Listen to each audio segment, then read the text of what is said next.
নমস্কাৰ আপোনালোক সকলোকে প্ৰফুল্ল অসম ইউটিউব চেনেললৈ স্বাগতম জনাইছোঁ।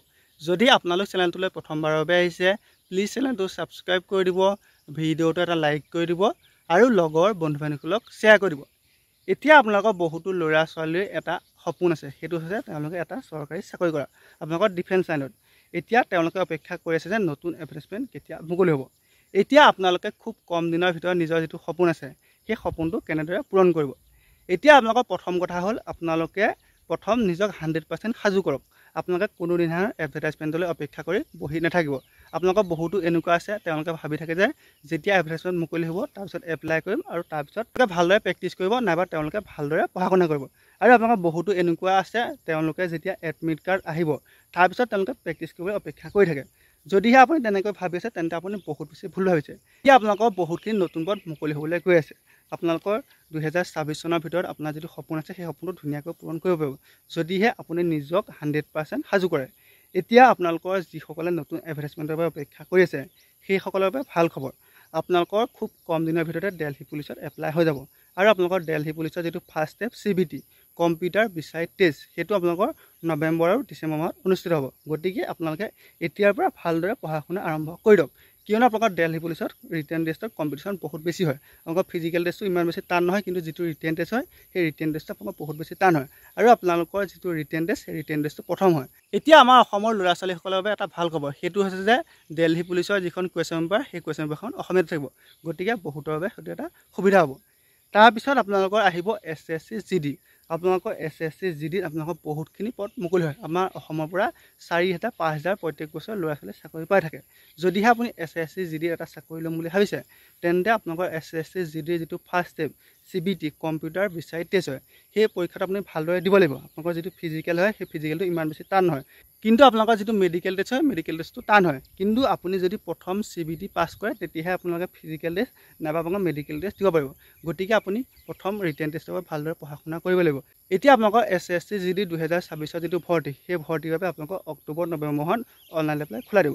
আৰু আপোনালোকৰ যিটো পৰীক্ষা সেই পৰীক্ষাটো আপোনালোকৰ জানুৱাৰী আৰু ফেব্ৰুৱাৰী মাহত অনুষ্ঠিত হ'ব। আপোনালোকৰ SSC ফালৰ পৰা 2025-26 বৰ্ষৰ এক্সাম কেলেণ্ডাৰ আহি গৈছে। তাত আপোনালোকৰ ধুনীয়াকৈ দিয়া আছে যে আপোনালোকৰ SSC GD যিটো পৰীক্ষা সেইটো আপোনালোকৰ জানুৱাৰী ফেব্ৰুৱাৰী মাহত অনুষ্ঠিত হ'ব। আপোনালোকৰ SSCত এটা ভাল সেইটো যে তেওঁলোকে আগতীয়াকৈ এক্সাম কেলেণ্ডাৰ দি দিয়ে আৰু সেই ডেটৰ মতে আপোনালোকৰ পৰীক্ষাসমূহ হৈ যায়। গতিকে আপোনালোকে এতিয়াৰ পৰা ভালদৰে পঢ়া শুনা আৰম্ভ কৰি দিয়ক। তাৰপিছত আপোনালোকৰ যিসকলে অগ্নিবীৰৰ এক্সাম দিছিল তেওঁলোকে এতিয়াৰ পৰা ভালদৰে ফিজিকেল টেষ্টৰ বাবে সাজু কৰক, কিয়নো আপোনালোকৰ অগ্নিবীৰৰ অপেনেলি হ'ব।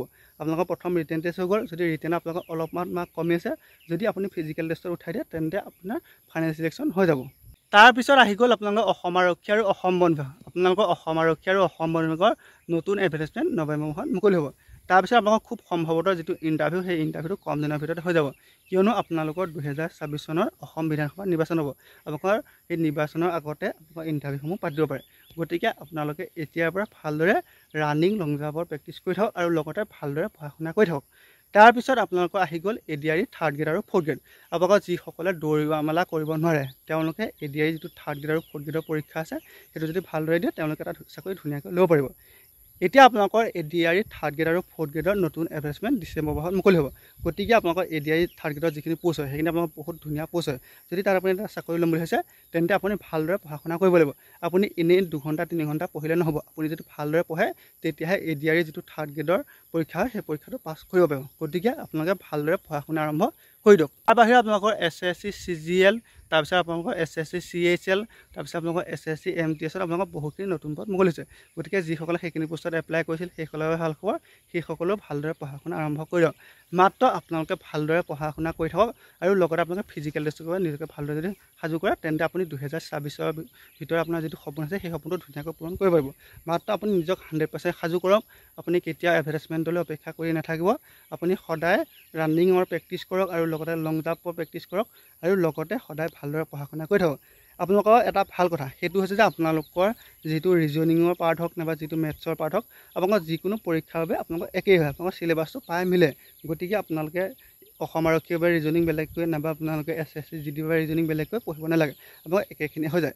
যদিহে আপুনি ৰিজনিংটো 100% ক্লিয়াৰ কৰিব পাৰে তেন্তে আপুনি সকলো পৰীক্ষাৰ বাবে আপুনি সকলোখিনি পৰীক্ষা ভালদৰে দিব পাৰিব। আৰু আপোনাৰ মেথছৰ ক্ষেত্ৰতো সেই একেই হয়, আপোনালোকে যদি মেথছটো ভালদৰে ক্লিয়াৰ কৰে তেন্তে আপোনালোকৰ প্ৰায় সকলোখিনি পৰীক্ষাৰ বাবে হৈ যায় আৰু তাৰপিছত আপোনালোকে যদি ইংলিছৰ গ্ৰামাৰখিনি ভালদৰে ক্লিয়াৰ কৰে তেন্তে আপোনালোকৰ সকলোখিনি পৰীক্ষাৰ বাবে হৈ যায় কিন্তু আপোনালোকৰ জিকে ক্ষেত্ৰত অলপ আপোনালোকৰ খেলিমেলি হয় আপোনালোকৰ জিকেখিনি আপোনালোকৰ পাই মিলে আপোনালোকৰ চেণ্ট্ৰেলৰ পৰীক্ষা হ'লে আপোনালোকৰ ভাৰতবৰ্ষৰ জিকে বেছি হয় আৰু আপোনালোকৰ অসমৰ পৰীক্ষা হ'লে অসমৰ জিকে বেছি হয় গতিকে আপোনালোকে সকলোখিনি ভালদৰে পঢ়া শুনা কৰি থাকক ধন্যবাদ।